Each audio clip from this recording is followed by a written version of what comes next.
Mesdames et messieurs, bienvenue dans cette édition d'information qui est le grand journal sur le Blessing Channel. Et ce grand journal retrace l'essentiel de l'actualité tout au long de cette semaine. Parlons tout de suite de religion au Bénin. Le centre chrétien de loisirs éducatifs My Pikin House au Bénin a organisé un programme dénommé Vacances utiles où les enfants participent à des ateliers pour révéler leurs talents. Ce programme permet aussi de croître physiquement, spirituellement et socialement l'éducation de l'enfant. Reportage signé Bénin TV Bénin. Faire des vacances une nouvelle opportunité pour révéler son talent. C'est bien l'objectif que vise le Centre chrétien de loisirs éducatifs My Pikin House. À travers son programme Vacances utiles, éducatives et saines, My Pikin House ouvre les portes des ateliers de décoration, fabrication de bijoux en perles, apprentissage d'instruments de musique, cuisine et bien d'autres aux enfants en cette période de grandes vacances. Aujourd'hui, le loisir est assimilé à la dépravation, à toutes sortes de choses. Mais nous voulons démontrer qu'on peut se distraire tout en construisant son être à la fois physiquement, mentalement et moralement, psychologiquement. C'est pourquoi My Pikin House a initié une diversité d'activités pendant les vacances. Et au nombre de ces activités, on a le programme Vacances utiles, éducatives et saines qui nous rassemble ici ce soir. Si nous regardons de plus près les problèmes que nous avons aujourd'hui en matière économique, c'est parce que tout le monde veut faire la même chose. Alors qu'au plus profond de nous, nous avons des talents cachés. En faisant ces activités, les enfants apprennent à se découvrir. Ils apprennent à savoir ce que Dieu leur a effectivement donné. Au bout des 2 mois de formation, les parents sont heureux et fiers de voir le résultat qui pour eux est très positif. Bonjour, il faut que les parents, ceux qui n'ont pas encore une idée de My Pikin House, il faut qu'ils se rapprochent de My Pikin House et voir ce qui se passe afin d'envoyer les enfants. C'est très bien, c'est très bon pour les enfants. J'ai inscrit mon enfant. Je ne l'ai pas regretté, ils ont appris beaucoup de choses et on vient de nous le démontrer ce soir. C'est vraiment super, vraiment super. J'invite les parents à inscrire leurs enfants, ils ne le regretteront pas. Vacances utiles, éducatives et saines, un creuset idéal pour croître spirituellement, physiquement et socialement. Car comme il est écrit, instruis l'enfant selon la voie qu'il doit suivre et quand il sera vieux, il ne s'en détournera pas.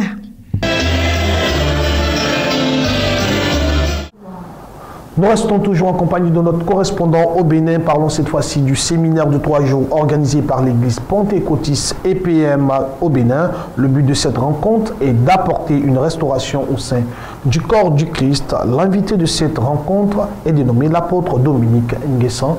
Et bien entendu, au sorti de ce séminaire, les participants ont reçu un enseignement de révélation, de délivrance et aussi de restauration. Nous suivons. 3 jours de séminaire pour les fidèles de l'église pentecôtiste d'œuvre missionnaire EPM. Un séminaire dont le but principal est apporter un réveil au sein du corps du Christ. Pour cette grande rencontre, l'orateur, l'apôtre Dominique Nguessan de la Côte d'Ivoire, a exhorté le peuple de Dieu sur le retour et la manifestation de la gloire de Dieu au milieu de son peuple. L'élévation de Dieu arrive. Pour que cette élévation arrive, abandonnez les astartés.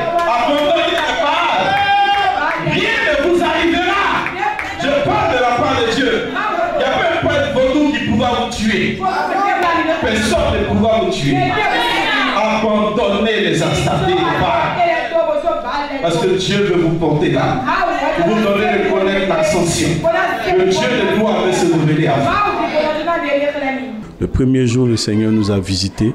Le deuxième jour, on a parlé de la fondation, les fondements de la gloire de Dieu. Et aujourd'hui, dimanche, nous avons parlé des porteurs de gloire.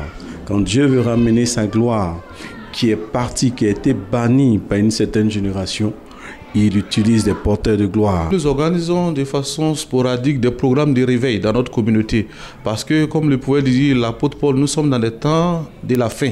Il est important que nous puissions apporter un véritable réveil dans cette communauté et dans tout le Bénin. Voilà pourquoi nous organisons des programmes où nous invitons des orateurs de pointe. Les participants pour ce programme ont reçu des enseignements de révélation, de délivrance et de restauration, preuve que le Saint-Esprit a été au rendez-vous.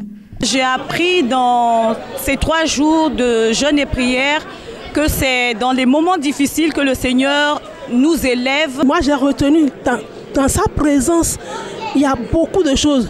Dans la louange, là, il faut rendre grâce à Dieu. Il faut dire merci à Dieu pour la vie qu'il nous donne. Il faut dire merci à Dieu pour nos parents. Il faut dire merci à Dieu pour tout ce qu'il fait dans notre vie. L'église EPM de Indé est l'église mère d'une assemblée composée de 11 diverses églises qui se répartissent sur tout le territoire béninois. Cette grande communauté a à sa tête l'apôtre Bazaré Justin. De mon salut, par sa présence, Les femmes d'affaires du plein évangile du Bénin ont organisé la 2e convention nationale des dames édition 2017 avec pour thème Femmes d'Alliance. Cette belle soirée a été aussi marquée par un dîner. Vous toutes et à vous tous, je dis bonne convention. Que Dieu vous bénisse. Sa bannière sur nous, c'est l'amour. Et c'est par cette phrase que la Convention nationale des dames édition 2017 a été officiellement lancée.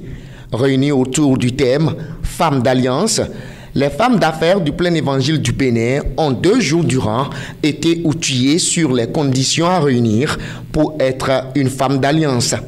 Et cela entre en droite ligne avec la vision que prône la communauté internationale des hommes d'affaires du plein évangile. Pour réussir selon le plan de Dieu, il faut pouvoir être en alliance avec ce Dieu, comprendre les principes qui régissent l'alliance avec lui et pouvoir jouir des bienfaits parce que là, son temps qui consiste à évoluer, qui consiste à progresser, qui consiste à s'épanouir, ne dépend que de celui-là qu'il a placé aux côtés de l'homme en tant qu'aide. La soirée du 26 août a été particulièrement marquée par un somptueux dîner qui a permis aux hommes et femmes d'affaires de s'unir davantage. Si c'est les femmes qui sont réunies, elles sont soutenues par leur époux. Donc au-delà de la relation personnelle qui permet de renforcer le ministère des dames dans la communauté, au-delà de cette relation personnelle qui va être renforcée, c'est également les relations au foyer qui sont renforcées. Et après cette convention, je voudrais d'abord inviter ces hommes et ces femmes, hommes d'affaires, qui n'ont pas le temps pour Dieu, qui n'ont pas le temps de servir, qui n'ont pas le temps de s'asseoir dans une église parce que leurs occupations les empêchent, les emmènent, les mettent souvent entre 2 avions. Mais je voudrais les inviter, après cette convention-là, à expérimenter cette joie de cette communauté-là. Cette soirée a été également l'occasion de procéder à la présentation du nouveau bureau des dames d'affaires du plein évangile.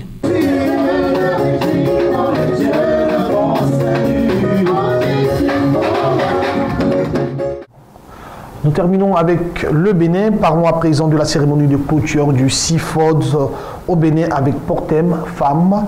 Relevons les défis du royaume. Tel était le thème exploité par l'apôtre Janine Ao, présidente du CIFOD.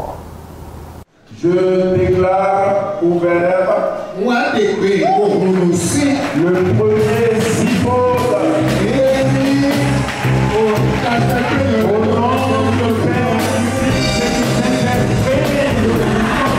C'est parti pour la première édition de la conférence des femmes en action pour le royaume du Cercle international de formation des ouvrières de la dernière heure, en abrégé CIFOD. Réunies dans cette salle, les ouvrières du Seigneur venues de toutes les contrées n'entendent pas baisser les bras dans le ministère de la parole. Et cette certitude sera confirmée par celle à qui Dieu a donné la vision de porter sur les fonds baptismaux ce siècle. C'est le moment, chères sœurs, de nous lever et d'agir. Voilà le but pour lequel le CIFOD, qui est un mouvement et non une église, est créé. Il est un creuset d'échange et de formation des femmes qui ont l'appel de Dieu sur leur vie, mais qui ne savent pas comment s'y prendre, ou de celles qui ont déjà eu le courage de commencer le ministère, mais qui font face à beaucoup de défis. Après les différents mots d'encouragement des personnalités chrétiennes présentes, l'honneur est revenu aux représentants des églises du Bénin de démontrer que le combat pour l'épanouissement de la femme chrétienne est un combat noble et d'apporter tout le soutien de toutes les églises du Bénin à l'initiative. Aujourd'hui, je bénis le Seigneur parce que je comprends que nous n'avons pas combattu en vain. Et tant qu'il aura encore une femme qui ne serait pas acceptée pleinement dans le ministère, nous ne baisserons pas les bras. Au cours de cette conférence qui durera 3 jours, plusieurs communications seront faites à l'endroit des femmes ouvrières afin de mieux les outiller pour le bon accomplissement de leur mission ecclésiale.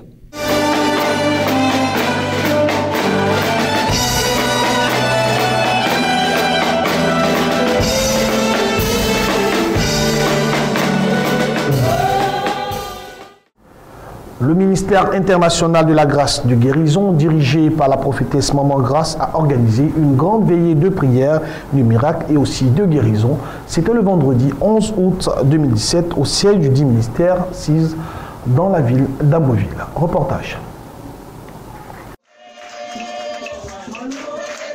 Le Seigneur s'est encore glorifié du côté du ministère international de la grâce et de guérison 6 dans la ville d'Abbeville, précisément au quartier Rade. Ce grand ministère dirigé par la prophétesse Maman Grâce a permis à plusieurs personnes d'être restaurées à travers une veillée de prière, de guérison et de miracles qui s'est tenue le vendredi 11 août 2017 au siège du dit ministère. Le groupe musical a précédé l'entrée de la prophétesse avec des cantiques bien enlevés. Après ce moment de louange, le pasteur Aonon Raphaël a nourri spirituellement le peuple avec un message venu à point nommé. Dieu exauce la prière, les prières du juste, du croyant. Ceux qui sont déterminés, ceux qui veulent marcher avec Dieu, Dieu les répond. Amen. Et dans tes problèmes, dans tes difficultés, il sera avec toi. Il va t'enlever de leur piège. Pour que toi, tu puisses le louer.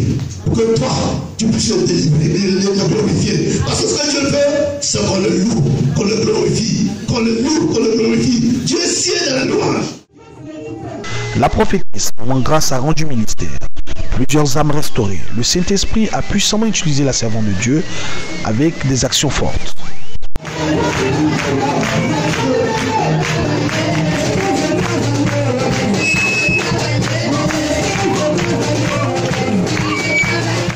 Ce temps de célébration pour la gloire du Tout-Puissant a permis au peuple rempli de retourner satisfait. Le vendredi 1er septembre 2017, à son siège d'Abidjan Yopougon, la mission internationale Le Temple de la Grâce du prophète Oli David a clos plusieurs jours de séminaire par une grande veillée de prière. Cette veillée de prière a été aussi marquée par de nombreuses délivrances. Vivons ensemble les temps forts. Il y a un moment pour tout et un temps pour toute activité sous le ciel, dit l'Ecclésiaste. En cette nuit du vendredi 1er septembre 2017, le temps était à l'adoration et à la prière au siège de la mission internationale Le Temple de la Grâce, avec comme artiste invité le chanteur Germain Kuiper.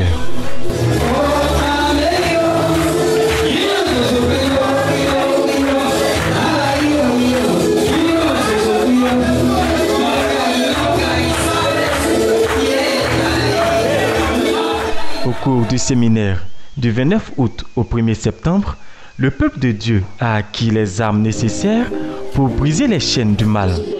Cette veillée de prière a donc été l'occasion d'expérimenter l'amour et la puissance de Dieu à travers le thème « Il y a un temps pour tout ». Dans sa prédication, le prophète Oli David, fondateur et leader de la MITG, a longuement rendu témoignage de la présence de Dieu dans son ministère. le faisant passer des moments difficiles à des jours heureux. Ce thème-là est très fort. Dieu me respire. Il y a un temps pour tout. Moi qui mangeais les coups de riz, les grands. On faisait parler avec les souris dans le dos. On luttait. J'imagine même quand je sors, les gens me rappellent dans la rue. Oui, monsieur, excusez-nous. On a vu toi des choses. Il dit à quoi? Et puis il s'en laisse moi, puis laisse. Cafard. Et puis on tue. Regarde, c'est sérieux, j'ai ça quelque part. Je suis allé, oh, c'est chez moi à la maison. Je suis allé quelque part, ça va être ça. Comme il est de coutume à la MTG du prophète Oli David, cette veillée de prière a été marquée par des révélations pointilleuses et de nombreuses guérisons. L'Esprit de Dieu le dit, il y a parmi vous les mamans, les papas, les jeunes gens, qui a choisi de faire nation pour aller demander la puissance au païen, pour aller demander sa gloire au païen. L'Esprit Saint le dit, elles sont là, les mamans, les papas. Quand ils ne se parlent, ils vont le faire les autres. Ce même vendredi 1er septembre 2017 s'est tenu un grand programme organisé par le révérend Patrice Agbozan, président fondateur de l'église Pentecôte Saint-Feu International, avec pour thème « Récupère ton territoire ». Les fidèles ont répondu très nombreux à l'appel de leur père spirituel, le révérend Agbozan Patrice, président fondateur des églises Pentecôte Saint-Feu International dans la commune de Yopougon. Un programme dénommé Opération Récupère tout ce qui t'appartient, où le Saint-Esprit s'est puissamment manifesté. Des témoignages très édifiants partagés avec l'Assemblée tels que des guérisons, des blocages, miracles et bien d'autres étaient légion. L'homme de Dieu a donné les oracles du Seigneur à travers son message et après un tour d'horizon, le révérend Patrice Agbozan a situé l'objectif du programme dénommé « Récupère tout ce qui t'appartient ». Vous le voyez, chaque vendredi, nous avons un moment de prière qui commence de 10 à 14 h quand on appelle ORT, Opération Récupérer tout ce qui t'appartient. Mais c'est moins particulièrement parce qu'aujourd'hui, vendredi, c'est le premier journée du mois de septembre. Le mois de septembre, c'est le 9e mois. Et Dieu, avant ce mois, nous avait révélé comme ça, que comme une femme, quand elle tombe enceinte, elle accouche à 9 mois. Vous voyez, beaucoup de personnes sont venues ici avec les différents problèmes, ainsi de suite. Mais ce mois particulièrement, Dieu dit qu'il va se venger. Il va venger à tous ses enfants. Restant dans la même ferveur, le serviteur de Dieu a mentionné que le mois de septembre est un mois de témoignage pour le corps du Christ. C'est pour cela que Dieu dit que ce mois de septembre là particulier, il y aura assez de témoignages au milieu des corps de Christ, au milieu de ses enfants. Je dis bien, dans ce mois de septembre, il y aura beaucoup d'accouchements. Et quand il n'y a pas d'accouchement, comme une femme tombe enceinte et puis elle accouche 9 mois, l'accouchement qui va se passer dans le corps de Christ là, c'est qu'il y a des gens qui vont naître de leur société, il y a des femmes qui vont naître de leur mariage. Il y en a peut-être des années sur des années. Ne calcule pas les années. Opération Récupère tout ce qui t'appartient est une réalité pour la gloire du Tout-Puissant. Parlons à présent de la 43e Convention nationale de l'Épuissi. L'Église pentecôtiste unie internationale de Côte d'Ivoire a organisé sa 43e Convention nationale du 30 au 3 septembre 2017 à Abidjan, précisément dans la commune de Trècheville. Cette convention placée sous le thème « Le Saint-Esprit comme au jour de la Pentecôte » a connu son apothéose avec un culte spécial qui s'est déroulé le dimanche 3 septembre 2017. Reportage signé Jean Jaurès Tabi et Agathe Amessan. Venus de toutes les régions de la Côte d'Ivoire, les chrétiens de l'Épuissi, l'Église pentecôtiste unie internationale de Côte d'Ivoire, ont pris part massivement à la 43e Convention nationale de leur Église du 30 août au 3 septembre 2017. Après plusieurs jours de retraite spirituelle marqués par de nombreux enseignements sur l'évangélisation et le don du Saint-Esprit, le peuple de l'Épuissi a encore recherché la face de Dieu lors de la dernière journée de convention afin de recevoir la visitation divine. Dans sa prédication qui a clos cette convention, le révérend docteur Afa Antoine, président de l'Épuissi, a décrit la persécution comme l'un des moyens de Dieu pour le réveil spirituel des peuples. Mais le Seigneur n'a-t-il pas dit? Romains Romains chapitre 12, verset 1. Offrez votre corps. Mon pasteur, offre ton corps. Quand tu acceptes le Seigneur Jésus, toutes ces paroles t'accompagnent. Mais il a aussi dit, les miracles vous accompagneront. Alléluia. Les miracles vous accompagneront. Dieu dit, tu es en train d'évangéliser, il met les miracles derrière toi, ça te suit. Mais aujourd'hui, même les pentecôtistes, ce sont eux qui cherchent où les miracles s'opèrent, ils vont suivre les miracles. Où les prophéties sont, ils vont suivre les prophéties. Un pentecôtiste ne suit pas des miracles. Un pentecôtiste ne suit pas les prophéties. Un pentecôtiste ne suit pas les guérisons. Un pentecôtiste ne poursuit pas mariage. Il cherche celui qui donne mari. Il cherche celui qui donne femme. Il cherche celui qui donne l'argent. Placé sous le thème le Saint-Esprit comme au jour de la Pentecôte, la Convention 2017 de l'EPICI a permis à plus de 200 personnes de recevoir le Saint-Esprit. Beaucoup d'autres oracles ont été également enregistrés, comme cette dame guérie de la cécité. Le président de l'EPICI et l'équipe organisatrice se sont réjouis de cette belle convention.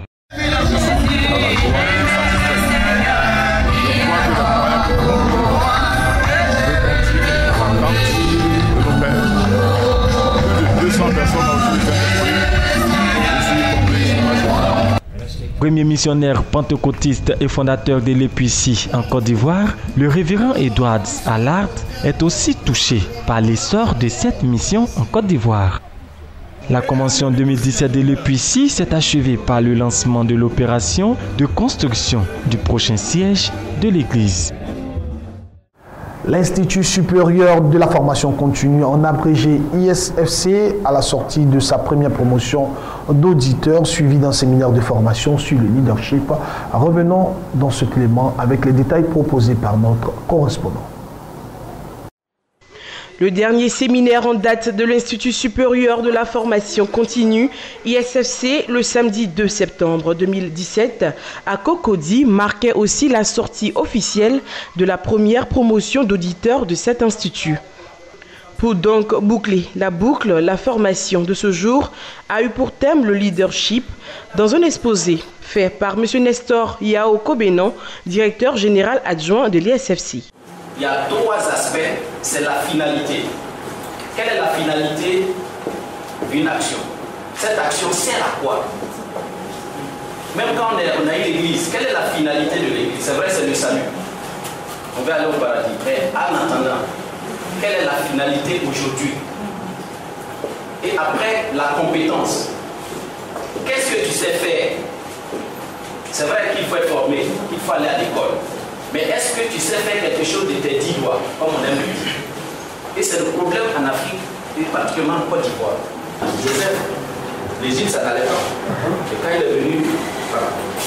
Donc c'est très important, parce que pour avoir cette qualité, il faut être quelqu'un qui est humble, il faut être quelqu'un qui accepte, il faut être quelqu'un qui est créatif. Après plusieurs mois de formation dans des modules semblables à celui-ci, les auditeurs de la première promotion de l'ISFC ont bénéficié d'un renforcement de capacité fort apprécié. Avec le cabinet ISFC, j'ai beaucoup appris, surtout l'estime de soi. C'est ce que je voulais souhaiter. Avant, pour prendre la parole devant un public, c'était un souci, moi personnellement pour moi. Mais aujourd'hui, je peux m'exprimer en regardant tout droit. Le public.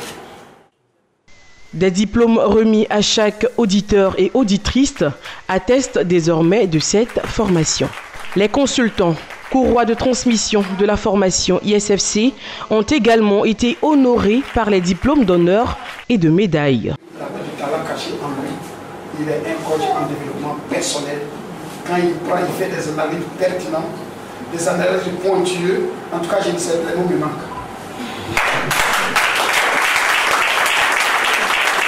Il a fait cours pastoral, il a fait cours de leadership, y compris cela. Donc nous te donnons ce diplôme d'honneur.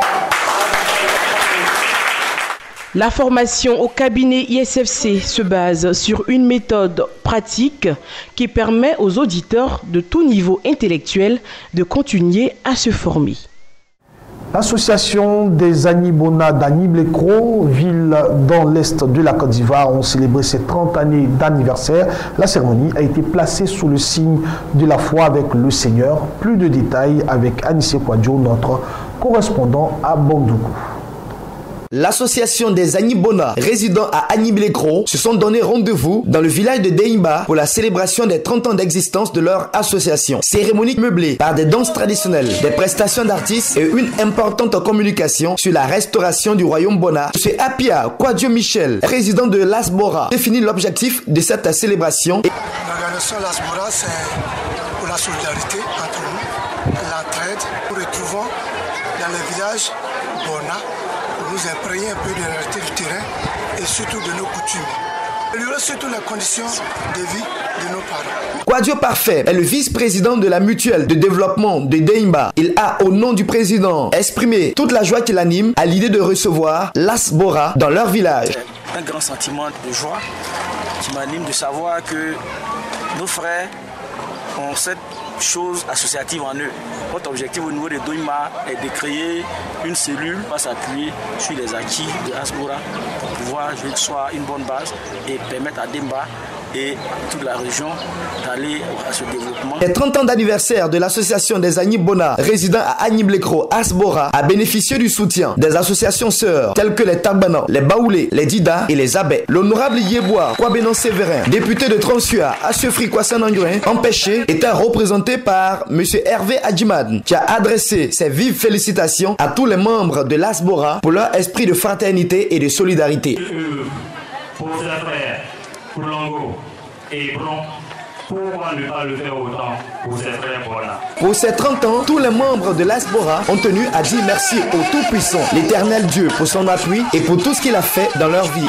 L'Asbora a été créé en 1987 et compte plus de 600 membres. C'est avec le traditionnel joyeux anniversaire pour marquer l'événement et la coupure d'un gigantesque gâteau que la cérémonie a pris fin. Nous terminons ce grand journal avec un fait de société. Les chaussures artisanales de la ville de Daloa sont une véritable attraction dans la région du Haut-Sassandra. Comment travaillent les cordonniers de Daloa pour donner un résultat aussi impeccable? Notre correspondant dans la région, Louis Pierre, est allé à leur rencontre. Nous le suivons. Ils sont traceurs, dessinateurs, cordonniers ou encore artisans. Leur métier, fabriquer les chaussures pour en faire un véritable label. Réunis au sein d'un groupement pour mieux fédérer leur énergie, les cordonniers de Daloa veulent enfin résister à la misère grandissante qui ronge. Au niveau de Daloa aujourd'hui, on est dispersé. Dans les petits quartiers, il y a certains cordonniers. Mais si vraiment les autorités réussissaient à nous regrouper, je pense que ça peut aller. De la manière qu'ils ont fait souvent pour les mécaniciens d'auto là. Depuis le lycée, et chaque fois quand je suis en vacances, au retour sur moi, je passe pour pouvoir en acheter quelques-uns. Ces artisans ont unanimement décidé d'homologuer leurs tarifs et sortir ainsi de la précarité. Nous sommes en association parce qu'un moment, on n'avait pas, le prix n'était pas la même chose. Donc pour pouvoir faire le prix, même chose, on a décidé de créer notre association pour mettre l'ordre dans notre secteur. Selon aussi maintenant les différentes qualités des chaussures que tu veux, ça dépend. Par exemple, cette chaussure, elle vaut 5 000 francs. Les autres, dernier prix d'en gros, c'est 2 000 francs. En ce qui concerne la fabrication des chaussures de Daloa, 3 corps de métier, à savoir la cordonnerie, la couture et le tissage, fusionnent pour donner un résultat impeccable, c'est-à-dire qu'il en résulte un véritable travail à la chaîne. Nous sommes à la fabrication. Le cuir qui est là, ça quitte au Burkina. C'est du cuir que nous sommes en train de parler là, ça quitte au Burkina. Et lorsque nous achetons le cuir, voici la couleur que ça donne. Maintenant, à nous maintenant de retoucher et puis maintenant de donner, on appelle ça d'autres couleurs à ce cuir là. Lorsqu'on prend le cuir, on donne les différentes couleurs. Ça c'est le noir, ça c'est le rouge, ça c'est le rouge bordeaux. Et puis il y a le belge aussi qui est là. Voilà. Lorsqu'on finit, on teint. Lorsqu'on finit de teint, on lisse pour donner au moins l'éclat du cuir. Voilà. On amène ça à la couture pour qu'au moins le couturier puisse faire des designs dessus, pour qu'au moins ça soit bien agréable. Voilà. Il y a plusieurs modèles qu'on présente. Lorsqu'on finit de coudre, on présente la chaussure. Voici ce que ça donne. C'est le belge que je suis en train de parler ça. La fabrication de ce véritable label artisanal n'est pas sans obstacle. Les difficultés sont d'autant plus nombreuses que diverses et les cordonniers de Daloa déplorent que le matériel de première nécessité soit hors de prix. Les matériels qui quittent Abidjan, quand ça vient, souvent le prix augmente. En règle générale, le secteur de la cordonnerie devient un dernier recours pour les jeunes déscolarisés par manque de structure pour leur formation et leur encadrement. Il se pose aussi un problème d'insertion. Malgré tout, il y a encore de l'espoir du côté de ces jeunes talents du Haut-Sassandra. Mesdames et messieurs, c'est ici que prend fin ce journal préparé par l'ensemble de la rédaction de Béni TV que vous pourrez suivre sur notre site internet. Bonne suite de programme sur le Blessing Channel. Dieu vous bénisse. À bientôt.